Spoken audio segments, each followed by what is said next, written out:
What is good, everyone, and welcome back to the Nostalgia Plus Ultra podcast. My name is Nostalgia. Joining me is As Told by Zoe. What's good, my guy? What's up? What is up? Oh my God, man! It's been a minute, basically a month since our last episode was out. A lot has happened. I guess essentially, you know how animes will be delayed and then they'll just post they'll upload not upload, but they'll put up a recap episode to fill the gap between weeks. Yeah. This is basically us. This is essentially the recap episode, if you want to call that. Both of us have been just hella busy with stuff going on, so a lot of the times, we can't really record, especially on the day like today is probably the first time I ever felt like, oh well, we have some time we could potentially record. I know with my job has been super hectic. I know you've got a lot of stuff going on for you as well. So, so yeah, I'm excited to get back and recording some content for y'all. Hell yeah, man! Life's been hella frantic recently, but bro, no, not bro. Like working in college athletics is hilarious because for as much as I like doing it, there's no real time where I'm like, okay, I know I have X amount of time off. It's always something going on. With the month of February is probably our most hectic month because it's what we call crossover season, which basically means that as one sport is on the down half of its season, another sport, 2 or 3 more sports are starting. So they interconnect with the days. So I'm the SID for baseball at where I work, and so the baseball team just started their season 3 or 4 weeks ago, and I also have the golf team starting their season right up, and then but basketball is about to end their season, so their last 4 or 5 games were happening right when baseball was starting, softball starting too, it's just a bunch of stuff going on at one time, and it was super hectic. But both basketballs just finished their last games, their last home games at least. So now we can finally, get to do what we need to do. But yeah, so yeah, bro. During stuck during the weekdays, I'm pretty free because I've been going hella gamer mode. You want to know how many games I've played so far this year? Give me alone? A ballpark. No, bro, I got it written down because last year. Lord. Last year, I was like, damn, how many? I had to do the math. I found out from my Nintendo Switch rewind, my PS4 rewind. But this year, I've written it down. So far, I've played 1, 2, 3, 4, 5, 6, 7, 8, 9, 10, 11, 12 games so far. Wow. And granted, I haven't finished Persona 5 Strikers. I think it's kind of boring. But I got it for free, so it didn't really hurt me. And Planet Coaster, I'm in and out of because it's more of just what is that? I'm gonna It's like Roller Coaster Tycoon. Oh, okay. But again, it was free on PlayStation Plus, so I was like, fuck it, I like theme parks. That one's just more of in and out when I'm chilling. Okay, just on the pass of time, really. In the last 3 weeks, though, since the last podcast, I beat Ghost of Tsushima. Okay. And last night, I beat Devil May Cry. The first one or DMC? DMC 5. Okay. How was that? It's only 10 hours, but it's really fun. I know with DMC, I think, okay, so random. So I was looking at a article talking about Sifu, right? Mm-hmm. And the writer of the article got in a lot of trouble because she mentioned Bayonetta and DMC and labeled them as button mashers, and people got super fucking pissed. Because obviously Bayonetta and DMC are not button mashers. Like, you actually have to know combos. You have to know how. I think I know the theme behind DMC and Bayonetta is mostly just how can I fuck up this grunt or this ad as stylish as possible.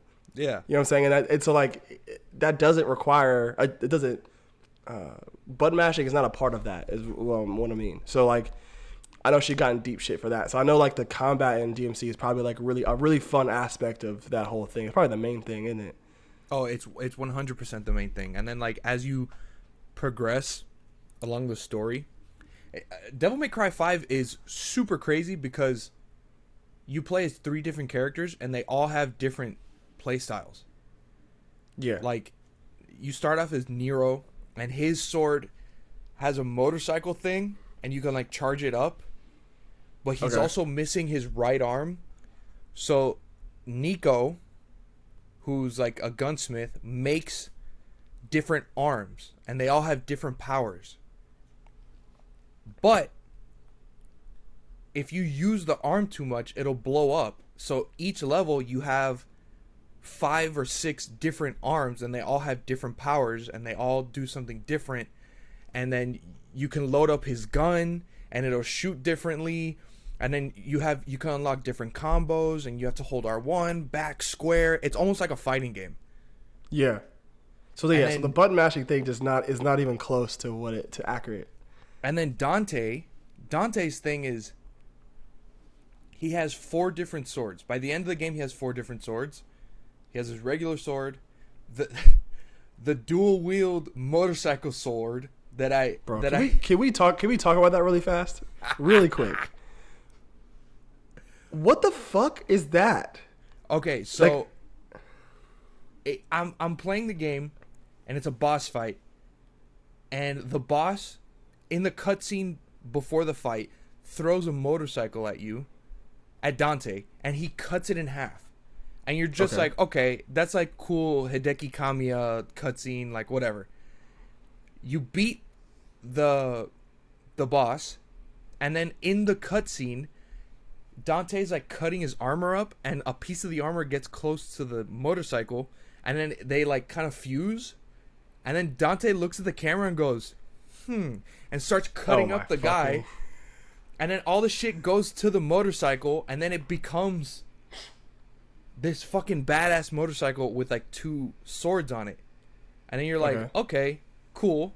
And then the next cutscene, it shows him that like he splits it in half and then he could use it as 2 swords. It's like a blade with the wheel. So he's like I don't know. That's fucking, it's just, I think it's a testament to how like crazy and off the wall DMC is in terms of its style, and I think it fits. It's just so funny. I remember you sent me like the clip when in the I guess the cutscene where he like actually uses it. Yeah. And I'm sitting there like, because I played like the earlier versions of Devil May Cry. I played like the earlier versions, those are really funny. I'm recording. Oh, sorry. You're good. Sorry, my sister just got home. No, no big deal.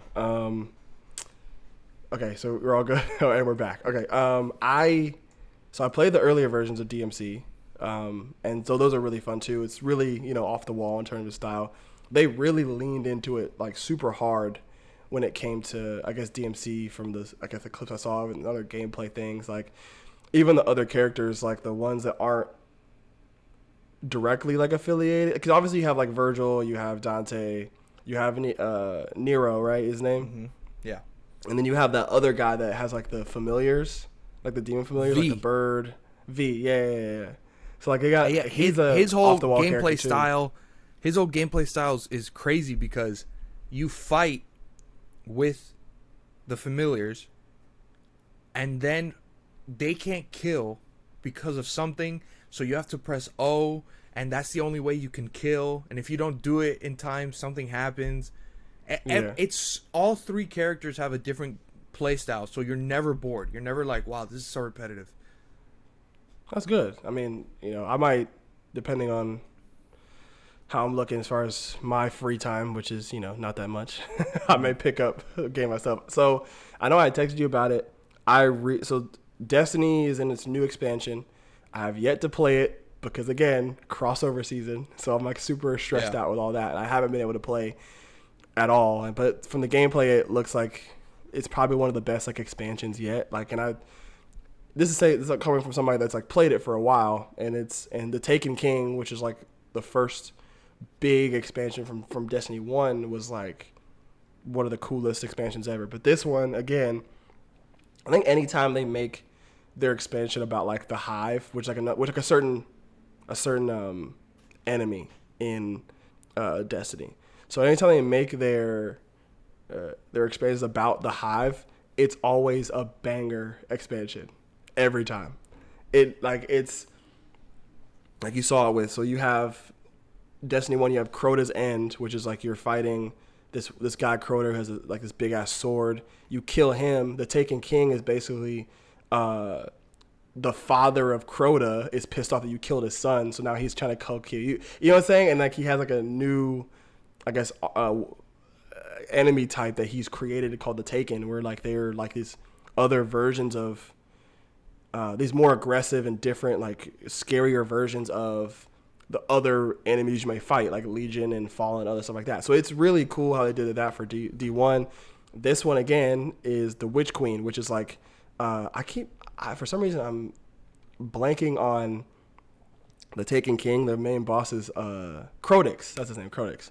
His name, like his sister, Savathun. She's like apparently Jesus. She's had a hand in like every expansion in D2 so far. Like everything that's happened so far in D2, minus like this main overarching villain of the darkness. Like their main, otherwise, other than like that main overarching villain, she's had a hand in almost every single expansion. And you can, and one thing I like about Destiny 2, or just Destiny in general, is how deeply ingrained the lore is that you actually have to like look for it and find it to see shit happen. Like there's like stuff that you wouldn't even think to really like notice is actually very important. So for when Destiny 2 first dropped, I think there's like a song that plays when you boot up the game, right? Apparently it's called Savathun's song. And apparently if you are humming that tune or any version of that tune, you are under the control of Savathun. Like she has you under her spell. So like there are several characters in the game that will hum that tune or sing a certain tune with a certain song with lyrics that have the same kind of like vocal inflection of that song. Sure.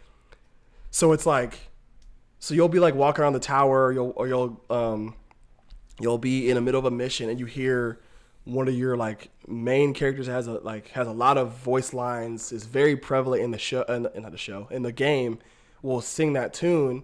And if you don't know it, you're just like, okay, whatever. But if you've been keeping up with the lore and understanding what that tune means, you're like, holy shit, what the fuck is happening now? You know what I'm saying? And that's like I think that's just the coolest thing about like Destiny. And I haven't had a chance to play it, but this new expansion with them having Savathun in it, she's known as like the trickster or like the master deception. So a lot of the campaigns, the main campaign is you like solving puzzles and you having to do certain, kind of like how they do with raids and other like strikes and stuff, where you actually there's certain like mechanics that are a part of the mission. Because usually in Destiny 2 expansions, it's like, oh, kill this person, go to this place, do whatever. But now it's like, hey, this whole mission has a mechanic to it.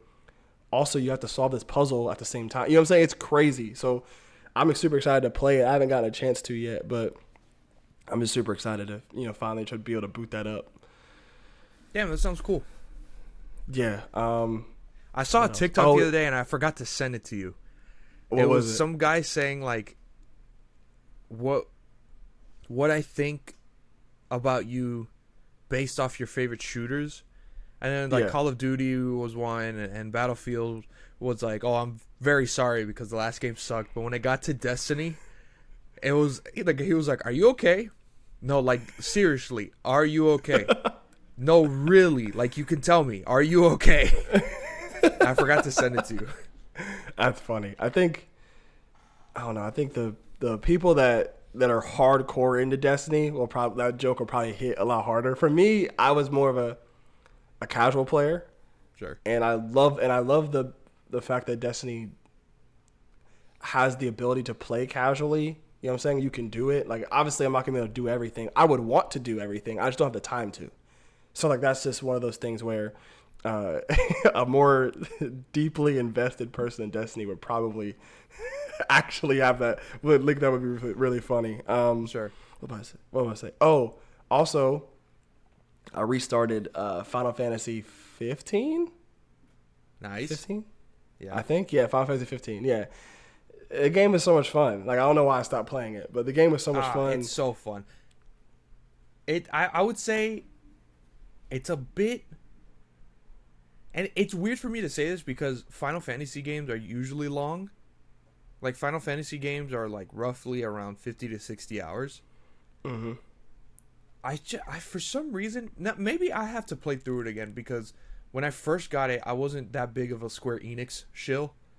So Yeah. I didn't know all like the ins and outs and like all the side quests and shit. But when Yeah. I first played it, I thought it was a little long.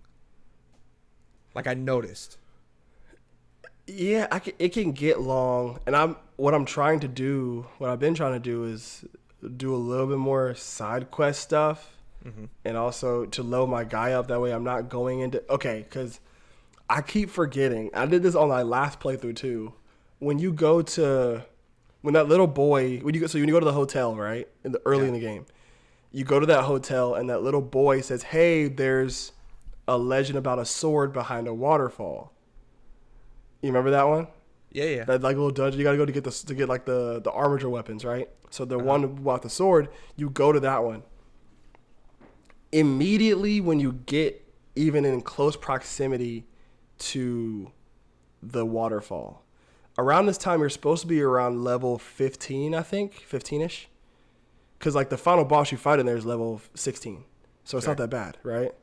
So you're supposed to be around level 14, 15, hopefully. Just like, you know how like Noctis may be level 15, but everybody else level 14. Kind of that kind of stuff.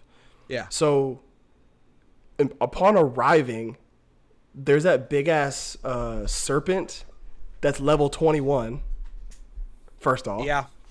Level 21. So obviously I'm not going to fight that thing. I got to skip around. So then you fight those big ass like those crabs that are your level, but they're just fucking tanks. So they take a lot of damage. Like, the amount of potions I wasted on that fight before I even got to the dungeon, I was like, oh my god, dude, it's so bad. And then you get about the midway point of the dungeon, and you fight that one daemon that's called the Ronin, and he's level 18. Yeah. Okay. You see what I'm saying? Like, Yep. they really try to fuck you up in those dungeons, high Yeah. key. So like, I'm trying to like find ways to level up high enough that way when I get to those parts, I'm not struggling. You know what I'm saying? It was really funny because I remember when he popped up. I remember literally deja vu. Like, the first time I played through, I was like, "Fuck! I know exactly what's gonna happen." He popped up and proceeded to just wreck everybody in my party. Like, first off, Prompto's the weakest person in your party. He sucks. Always. Low key. Always. Prompto sucks. You would think it's Ignis. You would think it's Nerd Boy, but it's not. It's always Prompto. Prompto gets fucked up every time. Like, I don't know if for anybody listening that's a Final Fantasy fan, and if you are a fan of the game and you like Prompto, I'm sorry. Prompto fucking sucks. It's the thing where he's a funny character and he's the skinny blonde boy. That's why everyone likes him. That's fine. But he can't just be a little bit stronger, my guy. Like, it's funny, the drop off. So obviously Gladius has like the biggest like health bar because he's like the big muscle guy. A tank. Yeah, like the big muscle guy. Ignis and Noctis have roughly the same health bar, and Prompto is down on that margin by a significant amount. Yeah, But the thing it's is, rough. like my issue with him though, and here's where I wish you could like direct characters while you're fighting, because my thing with Prompto is a gun user and a machinery user. Yeah, So why is he so close to the battle? always. Like he's really like he's in there like with Gladio and Ignis like fighting like in close quarters with a pistol. Yeah. Like if you don't step outside to the to decent range and shoot, like that joint's so annoying. And that's the reason why he be getting killed or like at least in danger. Like every time I go into a fight, it's always Prompto. You know why people like him so much too? You know, a big thing about this game is like the fact that they're like boys, like they're a squad, Yeah. like they're all Yeah. best friends. I don't know if you've ever encountered this, but there are some times where like it's the end of the day, and you can like talk to some of them, Yeah. and I always remember Prompto's story being like the most sad, and he like starts crying. Really? Yeah, I don't know if I you've don't know if encountered. I don't know if I've gotten that far. Yeah, because I think it's not a thing of getting that far. It's like certain requirements. Like you can play the whole game without listening to any of the stories. I think it's like Wow. it's an RPG type thing where if you look out for it, you could get it. And I just remember his like they start crying, and then like him and Noctis have like a bro moment, and I think that's why people like him so much. I mean, that's perfectly fine, and I think Prompto as a character is very funny. I think he's a great character. I just think as a part of my party, he sucks. That's just Yeah. it. That's it. Yeah. That's literally it. I think I do see what you're saying too with like the RPG elements of character interactions, which is weird because Yeah. like I started doing more camps. Like anytime instead of going to a rest stop, I just go to a camp. I just like find somewhere that's a camp and just upgrade Gladio's like survival skills perk. Mm. Just because.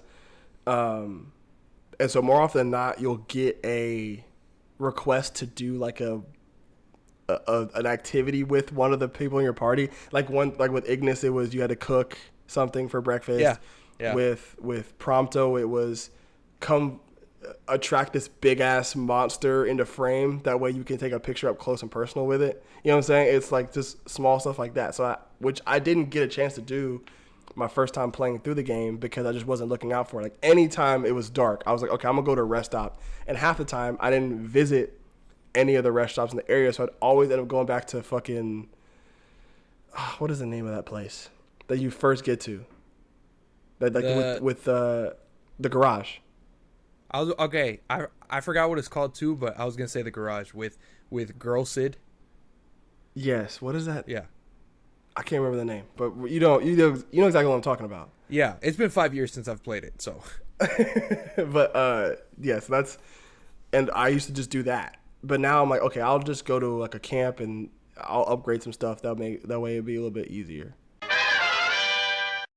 Okay, we're back. We had a little break. I have a segment now. Fucking put it on the screen. Peter Griffin, you know what really grinds my gears? You better put that in post. I will. I got 2 things to rant about. And I've already ranted a little bit about one to Taylor, but I'll talk about that one after. Fucking Nintendo being Nintendo. God damn it. Oh my god. Dude, I like Nintendo as much as the next guy. I have a Switch. I love Breath of the Wild. I love Mario Odyssey. The last Metroid game was cool as hell. I like Nintendo. Well, I'm not a really big fan of Pokemon, but I like Nintendo. Okay. But when it comes to like online shit or like just competitive shit, I fucking hate them. They're so annoying. Don't even get me started on their online. Their online fucking sucks on everything. But this year is the first year that I decided, I was like, you know what? Evo is very near. It's close to my birthday. It's like a month before my birthday, and it's in Vegas. I've never been to Vegas, so I'm like, let me grab a few of my friends, and we'll go see the Smash tournament at Evo. And then, we'll hit the casinos after. We'll go to round 1. We'll do Vegas shit. But I really want to see Smash Ultimate at Evo. Yeah. And then I'm driving back from Deerfield Beach, which is an hour away, because I was doing work. And I see online, Evo posts, shit, Smash Bros. Doesn't want to be a part of us this year.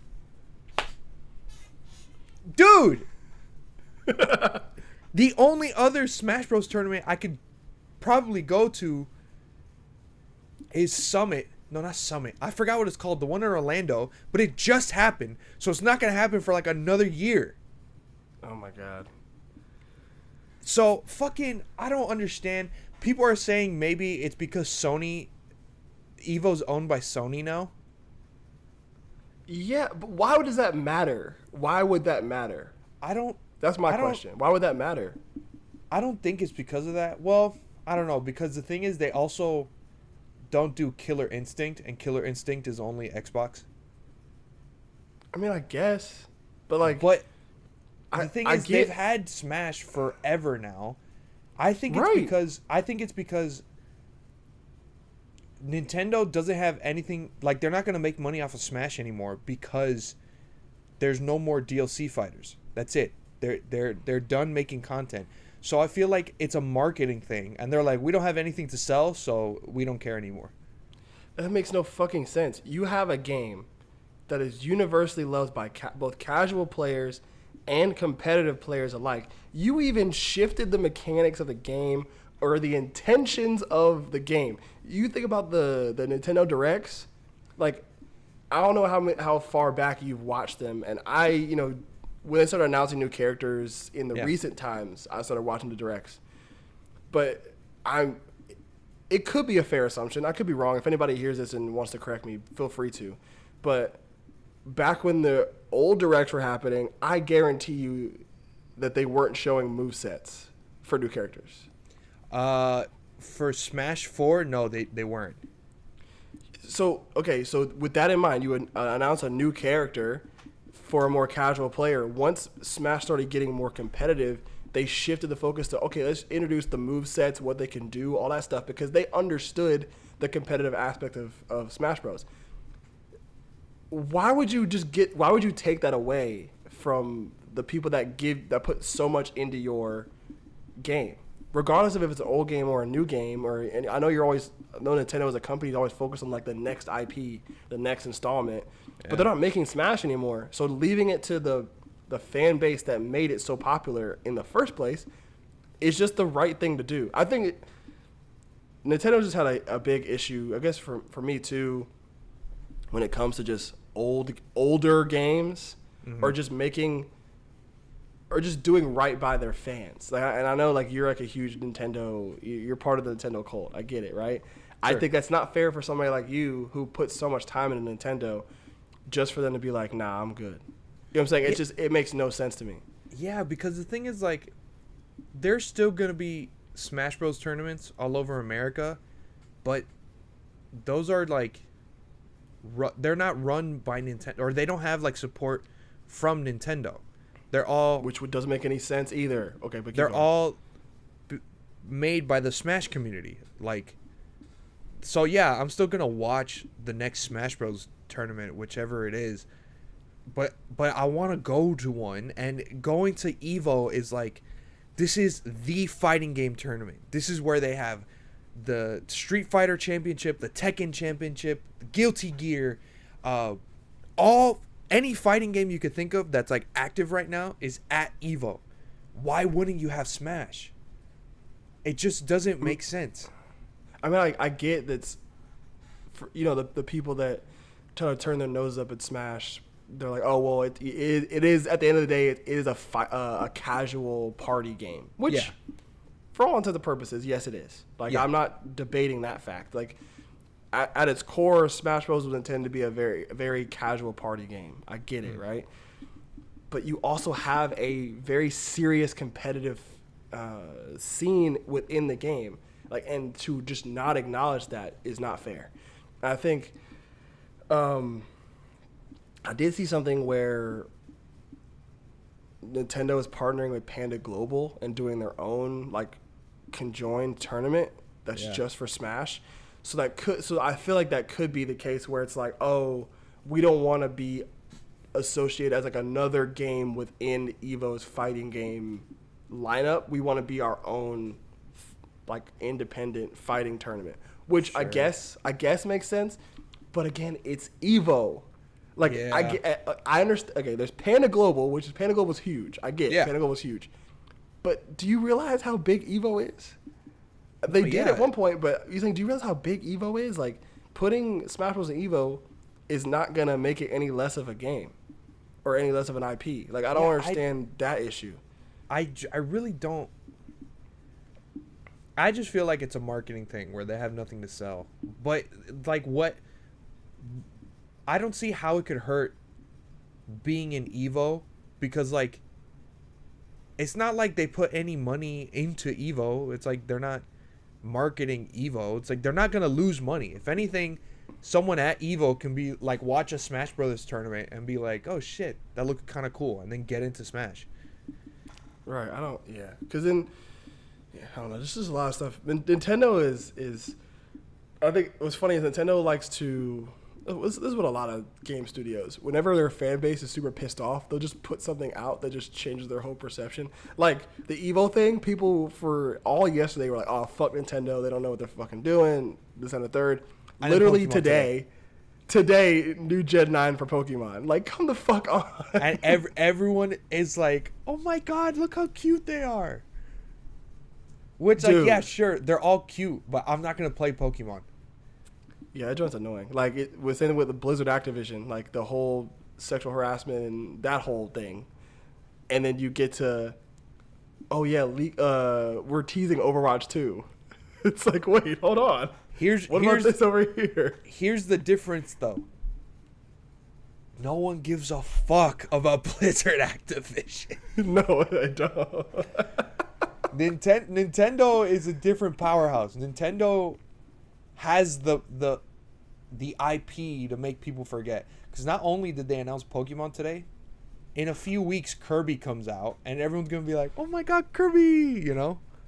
Yeah. Then people are gonna get upset once Evo actually gets started up and all that stuff. It's just like a cycle. Because then literally people are gonna get pissed off about Evo. Nintendo's gonna put something else out, and then all of a sudden everybody's gonna fucking forget again. It is what it is. But I'm still gonna go to Evo because I think the experience is cool, and plus I love watching Tekken. I want to see how stupid people go on Guilty Gear. Guilty Gear looks hard as hell. It looks fun though. It does look fun, and also I've never been to Vegas. I want to hit the casinos and shit like that. Yeah, bro, that pissed me off. And then another rant. I know we've been talking about gaming this whole episode, but I just got to get this off my chest into the world, not just in our DMs. Taylor knows, and a bunch of my friends know, I'm a very big Disney Parks fan. I like the parks. Okay. Oh, here we go. Now, don't get it twisted. I am not a Disney adult. You will not find me crying because they closed for COVID. I understand that they closed so no one would die. I get it. Okay. Yeah. And I got some Disney Funko Pops, but like, you won't see me fucking, I forgot what it's called. Because you're not allowed to wear costumes at Disney, so adults wear clothes that look like the costumes. It's very odd. Disney bounding. I'm not going to be Disney bounding at the parks, you know? Okay, just real quick. So for somebody that's outside looking in as a friend of Zoe, I'm going to explain to the audience what's going on. So Zoe is deeply ingrained into the culture of Disney, the lore, the parks, the setup, all the rides. He's very in tune with the news and stuff like that. Disney, since he's been a young child, has been a very big part of his life. So, but he is not of that era, that group of people that take Disney way too seriously. Okay? Yes, Proceed. agreed. Proceed. That's a big disclaimer from somebody that's just his friend. So Yeah. I'll let you proceed. The easiest way to put it is I'm a Floridian. You know, that's it. You know, every Floridian goes to Disney at least once. Now, here's the thing that pisses me off. This new fucking CEO is a fucking bald, money-grubbing little fucking gremlin, and it's pissing me the fuck off. I get it. Disney has never been the most affordable. I think everyone knows that. You go there and it's like $3 for a water bottle, but it's like whatever. Yeah. You can see past it. This new CEO, they just opened up the new Star Wars hotel, and the point of the whole Star Wars hotel is it's basically a cruise. So it's not just a hotel where everything looks all Star Wars-y. It's like no. The whole point is like every window is like a video screen, and what you see outside isn't outdoors, it's outer space. And then they have like all the cast members are like acting, and you're like, if you're a kid, you could be a Jedi or you could be recruited by the First Order. It's this whole experience. Yeah. Sounds pretty cool. And the thing is, you can't just book one night. Again, it's like a cruise line in space. It's like $6,000 for like 2 nights, 3 days, shit like that. Once they announced this, I was like, okay, I'm never gonna see this place, and that's fine. That's 100% fine. If you got the money, do your thing. Now, you're not allowed to wear costumes in the park. I said that. Unless you're like 3 years old. Like if you could still be in a stroller, they'll let you wear a costume. But if you're like 6, that's like when it stops, I think. 6 or 7 is when it stops. In the Star Wars place, like the place in the park, not the hotel, you can buy Jedi robes. And as an adult, I get it. If you buy a Jedi robe and they don't allow you to wear it, that's fine. You're an adult. Go home and wear it. That's fine. Exactly. But they won't let like kids wear it, which again, as the rules, makes sense. But now, as a part of this Star Wars hotel, if you get the robe specifically from the hotel, you can wear it in the parks. And what pisses me off is it's this whole thing where it's like, okay, this person paid $6,000 so they could get to do whatever they want. Be rich, break the rules. No. The whole point of not being able to wear costumes is that they say like, so people don't get confused with you, they think you're a cast member, and then they have a bad experience. Makes sense. The video I sent you, which has Straw Hat Goofy on it from TikTok. I love that guy. Yeah. This has nothing to do with him. Yeah. So whoever's seen that video, I love Straw Hat Goofy. It has nothing to do with him. But he even said it. People were coming up to me and being like, oh, where can I? And he's like, I don't know. I don't work here. So what? The fucking 1% can do whatever the fuck they want now? Just like, dude, I'm in Disney World. I'm trying to not think about the societal crumbling of America. Let me think I'm in Star Wars. What the fuck is your problem? And dude, this fucking CEO, fast passes, ever since they were created, have been free. You just gotta get it in time. That makes sense. You go to the little, back in the day, you go to the little fast pass computer, you print out your fast pass. In the past few years, you look in your phone, you see what's open, boom, you get it for free. Now, they have something called Genie Plus, which, don't even get me, you are sullying the name of Robin Williams. Oh, Lord. By naming it Genie Plus. And what Genie Plus is, you have to pay $15, not like a month. It's like if you go to the park, you pay $15 for Genie Plus, and that means you can use the Lightning Lane, which is what the old Fast Pass lanes they're now called the Lightning Lane with Lightning McQueen plastered. I figured that would be the case. But what? So you can use the lightning lane for small rides, like if you're in Magic Kingdom, like the fucking Winnie the Pooh ride or Little Mermaid, Buzz Lightyear, shit like that. But for like the big rides that everyone likes, the Space Mountains, the Mount Everests, the dinosaurs, the Soarin', you have to pay an extra $15. Not once, an extra $15 per person.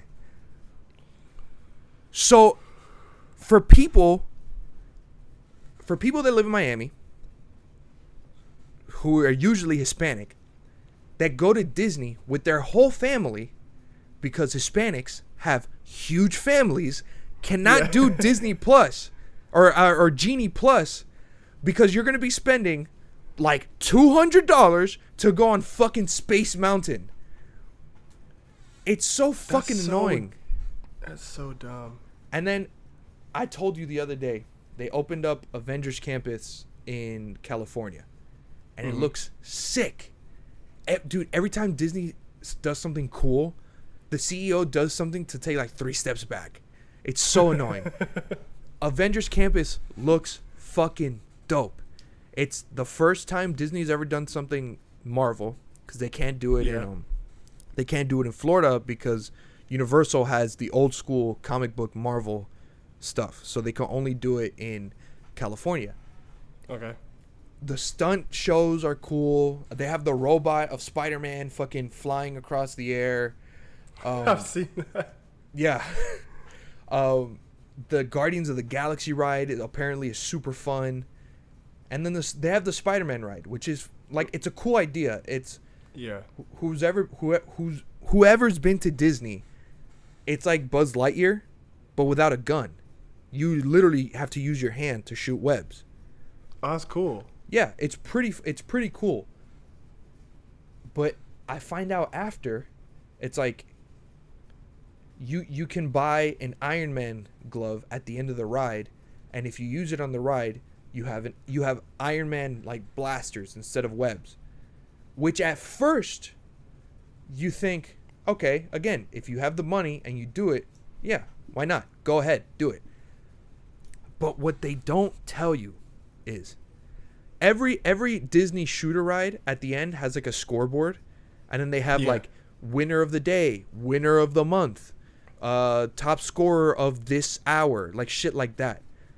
But now that the ride's been open for like a year, every top scorer of the hour, of the month, of the day is someone with an Iron Man blaster.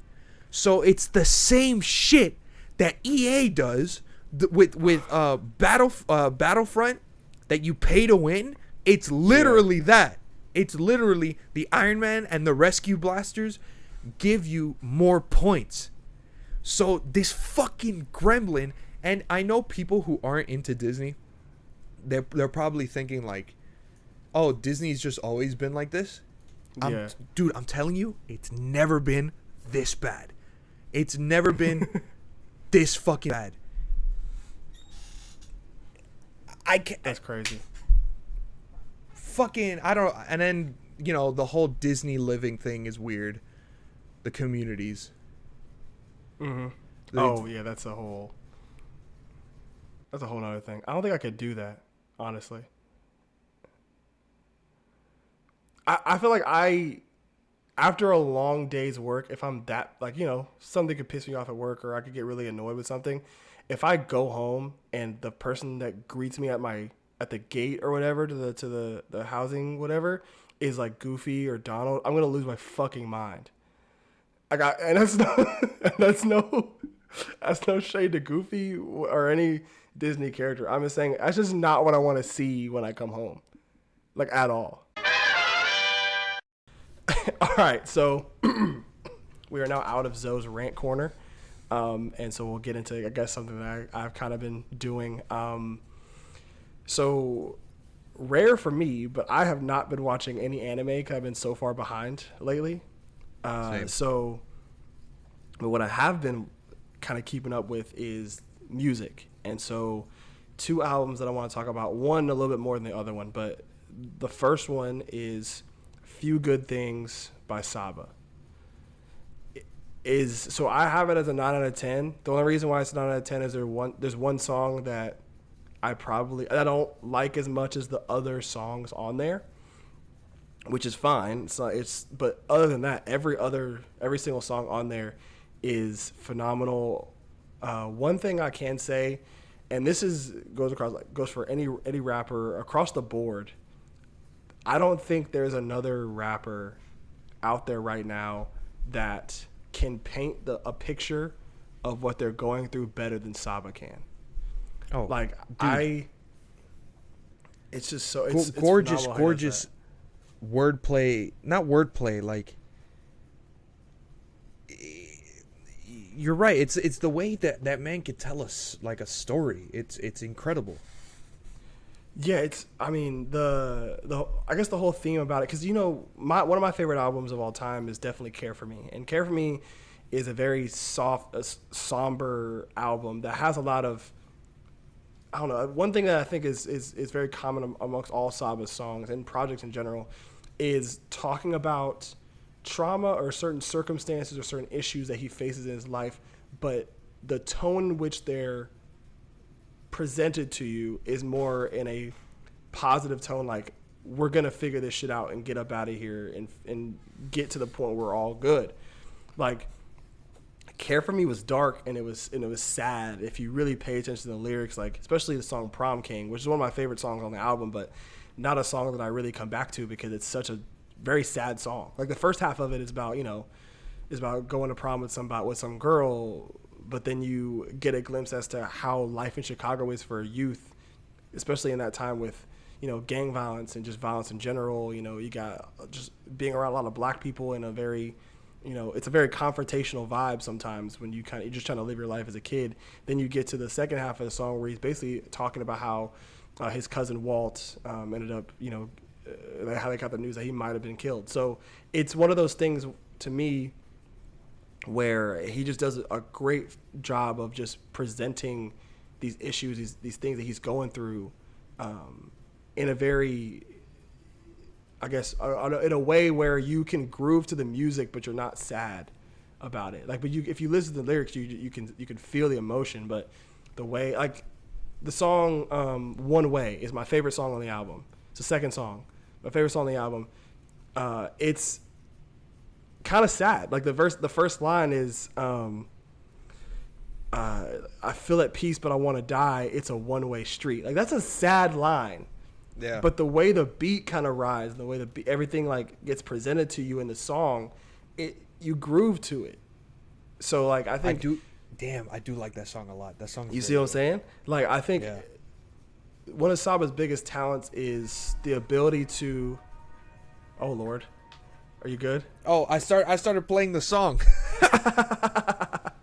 That's funny. That scared me. But yeah, so like I was saying, one of his biggest talents is the ability to mix his upbringing and this story that may have a sad topic, but present it to you in a way where you just feel really good and you understand where he's coming from. And it's so funny listening to the album too, because so for those that don't know, a lot of my family members are from Chicago. Like, I have a big, huge side of my family that lives in Chicago.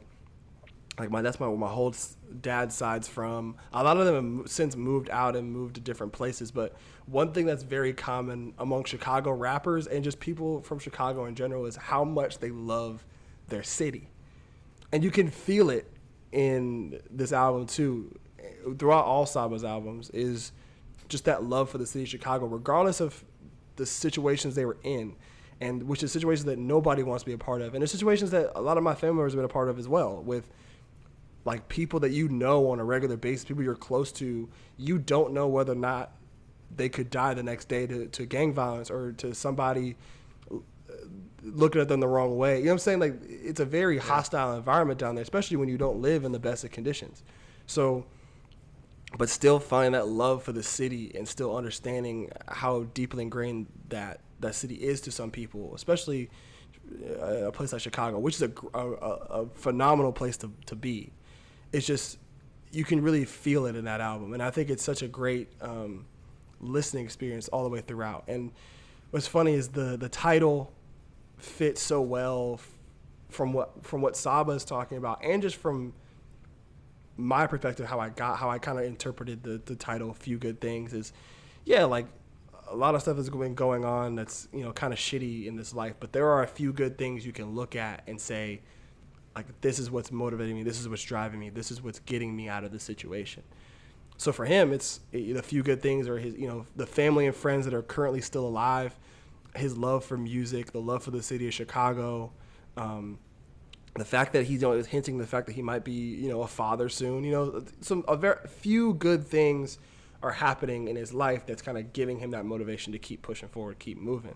And I think that's just a great kind of thing to kind of look a good way to look at the world in a lot of cases, because a lot of shit's fucked up around here, but if you keep those things close to heart, some good things will happen. So I think it's a absolutely phenomenal album.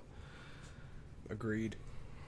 2012 is an insanely nostalgic song, even though it came out this year. It's crazy. Yeah, it's a great song. Yeah. I think, I don't know. I know it's early, but it's definitely going to be one of my best albums of the year.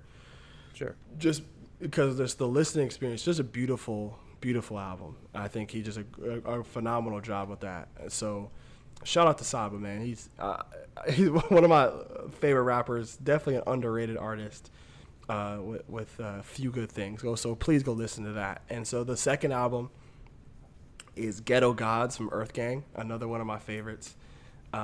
Georgia natives, I'm a Georgia boy, so I got to put on for those that are in those that rep the state. You know what I'm saying? This album is a complete, I'm not gonna say a complete left turn from Mirrorland, but it's definitely a different tone, especially in terms of their artistry. So with Mirrorland, you get the psychedelic vibe, you get the real creative, with songs like, Up, which is a kind of a scary song with the ambiance in the background, how they do the vocal inflections.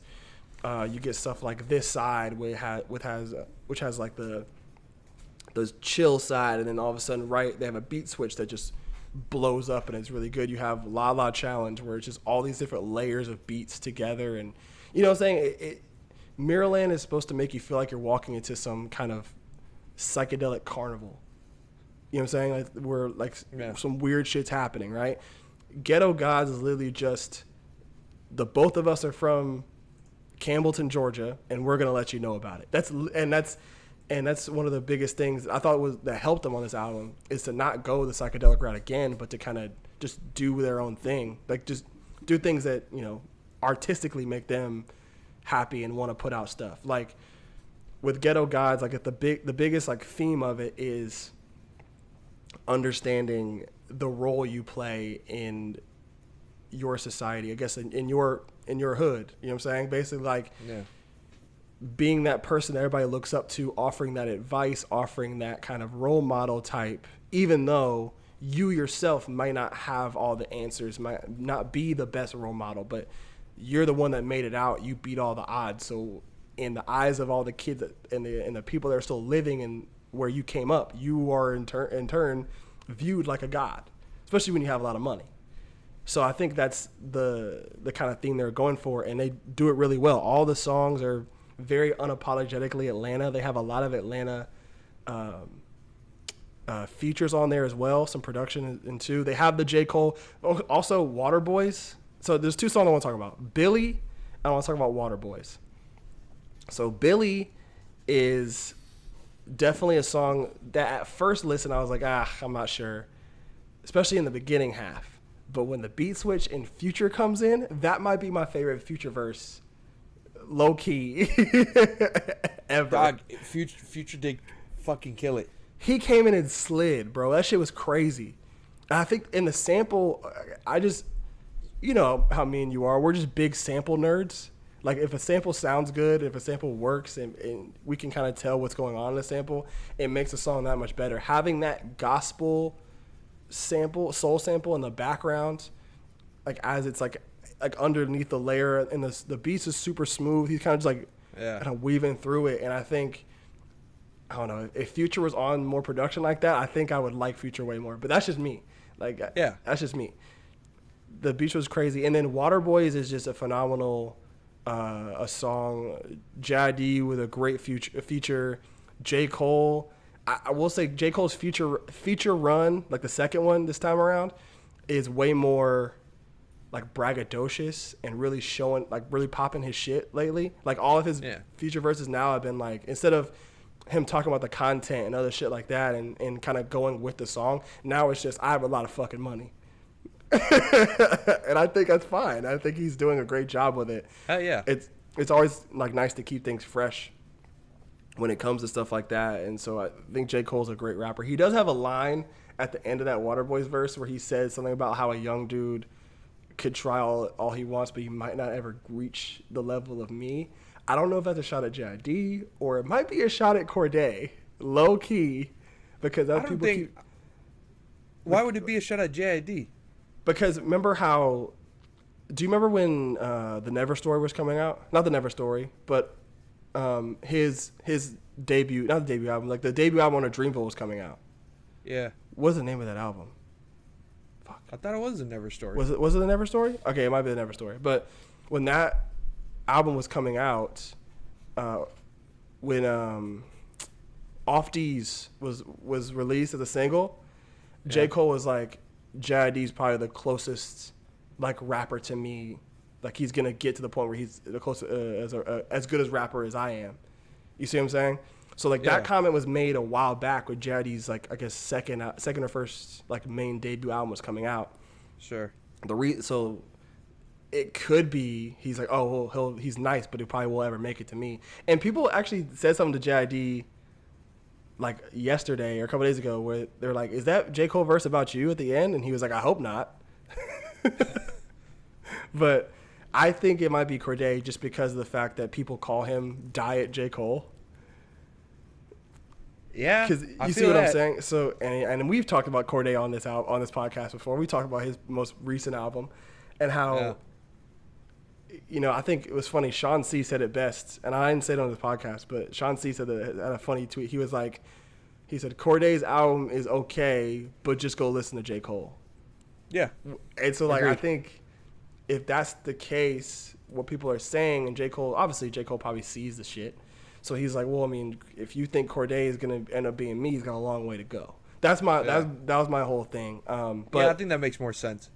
Yeah. So, but other than that, the whole I guess album works. I want to talk about Amen too. I was just about to bring up Amen. Having Music Soul Child as a feature, but also using the song Sunny as a sample.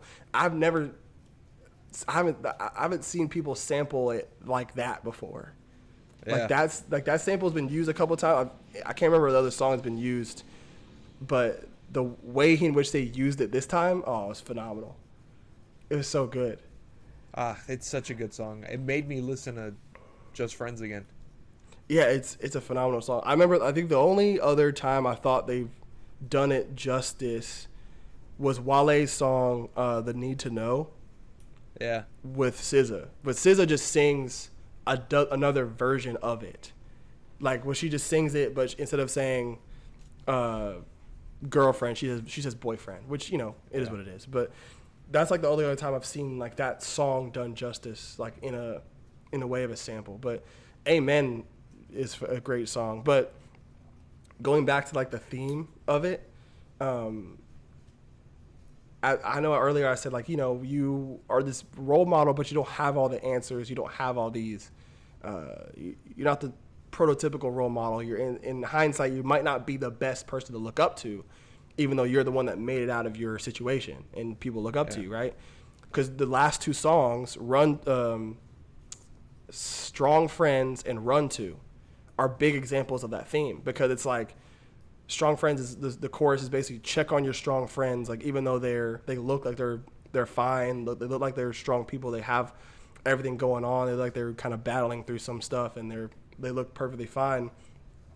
Check on them and ask them how they're doing, because more often than not, they're probably just putting on a facade, or they're actually not doing that well, which, you know, is a universal message to everybody. Like, you know, like if you have strong friends, you have friends that kind of look like they're doing fine, they might not be. So just check on them and see if they're doing okay. And then run to is the same way. It's like I got all this stuff going on, but who do I go to when I need help? You know what I'm saying? Like, I'm supposed to be this person on this pedestal that's being this role model from where I'm from. People look up to me from where I'm from, and they are living their lives vicariously through me and all that stuff. But if I have a problem, who am I going to go to? Because it can't be them, because they don't know what I go through. They don't live my life. You know what I'm saying? I used to live their life. I don't live that anymore. How am I going to go to them about what I'm going through? You see what I'm saying? So I just love that about this album, how it's very introspective while also having all these other hits and being super braggadocious, being super Atlanta or Georgia in general, just being super Georgia. So it's like, I don't know, it's a great album. I gave this one an 8.5 out of 10. Some songs I thought could have been taken off and maybe you've been used as singles, maybe like one or two. But as a collective whole, I think it's a great album. So nice. Yeah, so that's what I have for what I've been keeping up with listening to.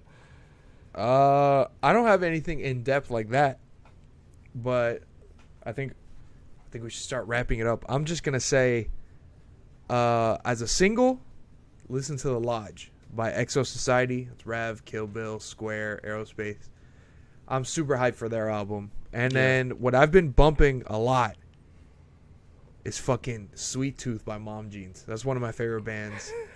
Yeah, awesome. So I gave that a listen to the other day when you had sent me, I think, one of their songs, and I think the entire body of work as a whole is pretty good. So it's good. All right, so I guess we can wrap it up. We've low key had some technical difficulties, but I think we're fine. We can probably edit around those. We're chilling. We're good. We got to figure out the rig a little bit more. We were going good for about 7 episodes. All of a sudden 8 and 9 wanted to give us some problems, but yeah, we're all good. So again, we're back. We're gonna try to upload more frequently now. I know by the time this goes up, I know I've already posted on Twitter at the time of recording this, but I'm gonna try to clip some of our episodes and get a bunch of them together. That way, I have more of a posting schedule that can kind of go out, and so with more content, more stuff that you might not have seen or you might have missed on an episode that might be pretty funny or stuff that we kind of want to talk about. So be on the lookout for those on TikTok at Nostalgia Plus Ultra, on Instagram Reels at Nostalgia Plus Ultra, and then I'll probably post some other smaller videos and stuff like that on Twitter too, just to kind of keep it on there, because that's where I'm usually on in terms of the NPU name. So at Nost, Nost plus Ultra is the name on Twitter. At Andre Alonso 17, my phone, not 13, 17 on Twitter and Instagram. So go check him out as well. So that's all the time we got today. I've been Nostalgia, as told by Zoe. See you guys next time. Peace.